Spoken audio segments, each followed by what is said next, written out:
हिडंबिनीचा आणि त्या हिडंबिनीच्या भावाला आणि त्यांनी पाहिलं हे सगळे त्यांनी यांना सगळ्यांना खाऊन टाकण्याचा प्रयत्न केला. राक्षस होता ना भयंकर, पण ही अडवण्याचा प्रयत्न करत होती पण त्याने ऐकलं नाही. शेवटी भीमदादासोबत त्याची लढाई झाली आणि भीमानं त्याला संपून टाकलं, युद्धामध्ये मारून टाकलं भीमाने.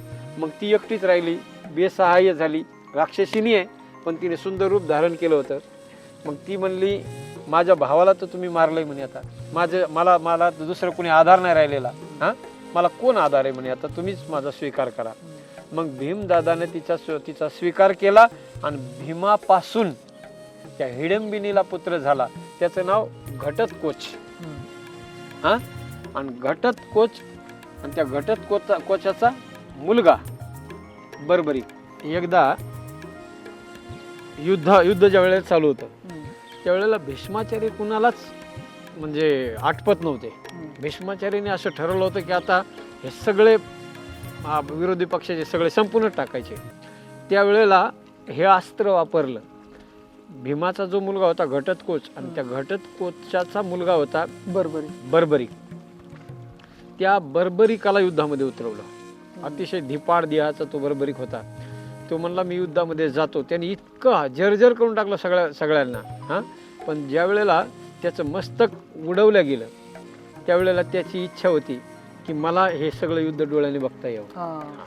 मग त्याने ते संपूर्ण युद्ध डोळ्याने पाहिलं, सगळं युद्ध डोळ्याने पाहिलं. आणि मग नंतर तेच त्याचं जे मुंडकं होतं, त्याचं जे शीश होतं, ते सगळं भगवान कृष्ण परमात्म्याच्या आशीर्वादानं तिथून ते खाटूला आलं.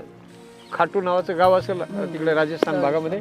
मग ते त्या खाटूला आलं आणि तिथं ते खाटू श्याम नावानं त्याला प्रसिद्धी मिळाली. आणि भगवान कृष्ण परमात्म्याने स्वतः आशीर्वाद दिला की तू आज एवढं सगळं धर्मासाठी पवित्र काम केलं, स्वतःचं बलिदान दिलंस, म्हणून मी तुला आशीर्वाद देतो की इथून पुढं तुझी जे भक्ती लोक करतील त्यांना तुझ्या समोर जे काही मन्नत मागतील लोक, त्याची इच्छा त्याच्या अपेक्षा सगळ्या तू पूर्ण करशील.